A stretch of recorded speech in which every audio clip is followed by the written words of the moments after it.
اور کل یگ کے آخری اوتار ہے کل کے اوتار، جس کا نام قرآن مجید میں لکھا گیا ہے محمد صلی اللہ علیہ وسلم. تو یہ جو آپ کی بھگوت گیتا میں لکھا ہے میرے حساب سے صحیح لکھا ہوا ہے کہ ہر یگ میں ایک اوتار آئے گا، اور آخری یگ ہے لکھا ہوا ہے کل کی پرانا میں، وہ کل یگ ہے، اور کل یگ کیا اوتار ہے کل کی اوتار. تو آپ سب کو جوڑیں گے تو پتہ لگتا ہے کہ آپ کے وید میں بھی کئی نشانی ہے محمد صلی اللہ علیہ وسلم کی، کئی بار محمد صلی اللہ علیہ وسلم کا ذکر ہے. کم از کم 100 حوالے تو میں دے سکتا ہوں جس میں محمد صلی اللہ علیہ وسلم کا ذکر ہے. اگر آپ پڑھیں گے بھوشیہ پرانا پرو 3 کھنڈ 3 ادھیائے 3 شلوکاس 5 سے 8، اس میں کہا گیا ہے کہ محمد صلی اللہ علیہ وسلم آئیں گے اور وہ ایک فارینر رہیں گے اور وہ ڈیزرٹ سے آئیں گے. لکھا ہے بھوشیہ پرانا میں پرو 3 کھنڈ 3 ادھیائے 3 شلوکا 10 سے 27 میں محمد صلی اللہ علیہ وسلم کا ذکر ہے. اگر آپ پڑھیں گے کنٹپ سکتاس اتھروا وید کتاب نمبر 20 چیپٹر نمبر 127 شلوک نمبر 1 سے 14، اس میں محمد صلی اللہ علیہ وسلم کا ذکر ہے. محمد صلی اللہ علیہ وسلم کا ذکر کئی جگہ وید کے اندر ہے، کئی جگہ پرانا میں ہے. تو اگر آپ بھگوت گیتا کو لیتے ہیں، پرانا کو لیتے، کل کی پرانا کو لیتے اور ایک مانتے ہیں، تو سارے یہ شلوکا کہہ رہے ہیں کہ آخری پیغمبر آنے والے محمد صلی اللہ علیہ وسلم ہیں اور ہمیں محمد صلی اللہ علیہ وسلم ماننا چاہیے. بھائی صاحب جی بھگوت گیتا مانتے ہیں آپ؟ دیکھیے، میں مانتا کسی کو نہیں ہوں. میں ترک کے بودھک استر پر جو میرا لاجک ایکسپٹ کرتا ہے اسی کو میں مانتا ہوں. لیکن آپ نے بھگوت گیتا کا حوالہ دیے کیا نہیں، ماننا کا مطلب وہ آنکھ بند کا ماننا، میں آنکھ کھول کر مانتا ہوں. تو آنکھ کھول کے آپ مانتے کیا نہیں بھگوت گیتا کو؟ بالکل مانتا ہوں. جو تو ماننے بھگوت گیتا میں لکھا ہے جو آنے والے آخری اوتار جو پرانا کل کی پرانا میں لکھا ہوا ہے کل کے اوتار، اس میں مانتے آپ؟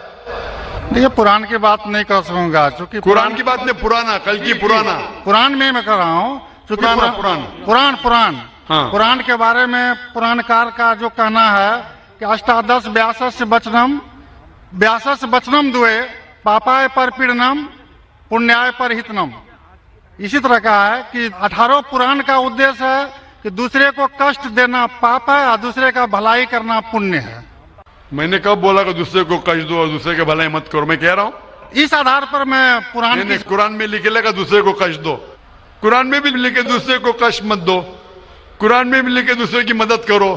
تو اس کے اوپر بحث نہیں ہو رہی ہے، بحث ہو رہی ہے کل کی پرانا پہ، کل کے اوتار پہ. آپ آخری پیغمبر میں مانتے ہیں کہ نہیں یہ میں پوچھ رہا ہوں.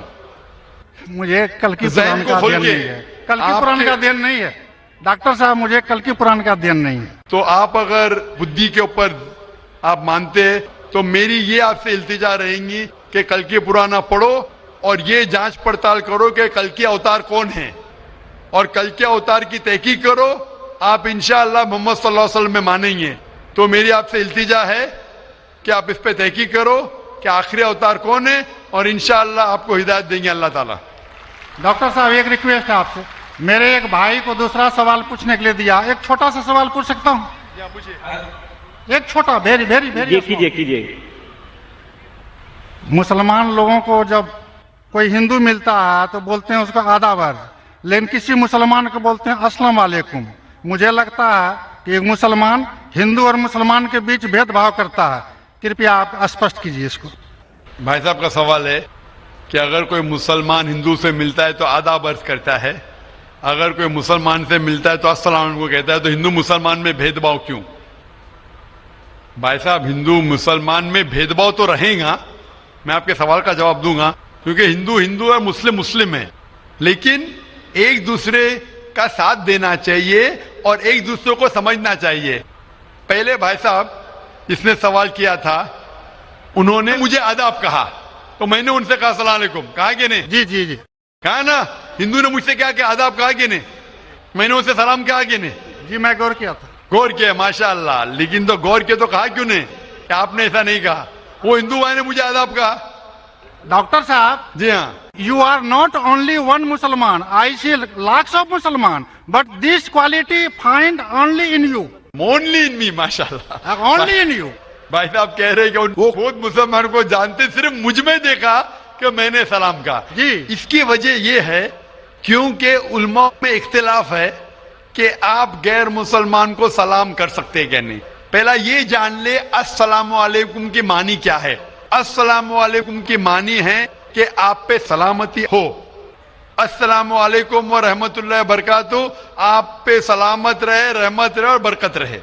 نا اس میں اختلاف ہے مسلمانوں میں، مسلمان علماء میں، کہ آپ غیر مسلمان کو سلام کر سکتے کہنے، غیر مسلمان کے سلام کا جواب دے سکتے. اس میں اختلاف ہے کیونکہ ایک حدیث ہے جس میں اللہ کے رسول فرماتے ہیں، کیونکہ ایک حدیث ہے جس کے اندر یہود لوگ مسلمان کو کہتے السلام علیکم. السلام علیکم کا معنی آپ پہ موت ہو. سام کے معنی موت. السلام علیکم آپ پہ موت ہو. تو اللہ کے رسول نے فرمایا آپ کو علیکم ان پہ بھی. تو یہ حدیث ہے، صحیح حدیث ہے. یہود لوگ کہتے تھے مسلمان کو چھیڑنے کے لیے السلام علیکم آپ پہ موت ہو. تو اللہ کے رسول نے فرمایا آپ کو علیکم آپ پہ بھی ہو.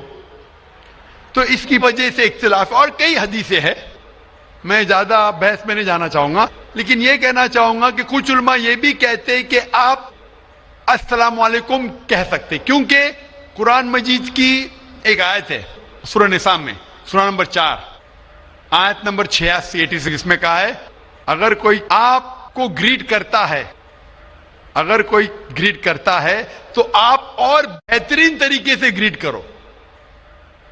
اگر کوئی آپ کو گریٹ کرتا ہے اور بہترین طریقے سے گریٹ کرو، یا کم از کم اتنا.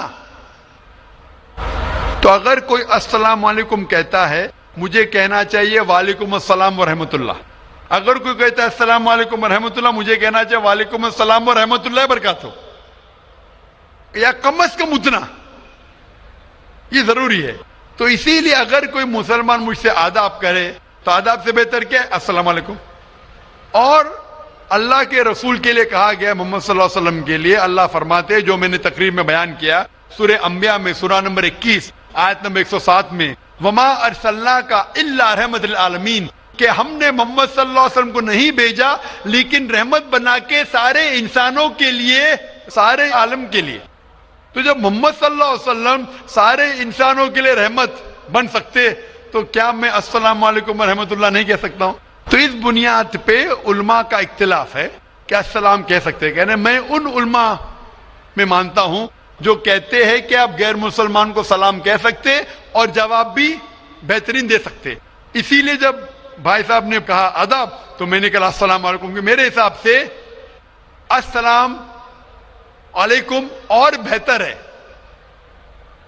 آداب سے بہتر ہے السلام علیکم، کہ آپ پہ سلامتی ہو، رحمت ہو اور برکت ہو. تو بھائی صاحب میرے نزدیک غیر مسلمان کے لیے سلامتی چاہنا اچھی چیز ہے، اور اسی لیے میں آپ کے لیے سلامت چاہتا ہوں. بھائی صاحب یہ lot of thanks to you sir. میں سلامت چاہتا ہوں، اور لیکن صرف منہ سے نہیں، میں چاہتا ہوں عمل سے آپ سلامتی پاؤ. اسی لیے میں کہتا ہوں کہ تحقیق کرو کل کے اوتار کے بارے میں، آخری پیغمبر کے بارے میں، محمد صلی اللہ علیہ وسلم کے بارے میں، تو آپ کو سلامتی اس دنیا میں رہیں گے اور آخرت میں بھی انشاءاللہ.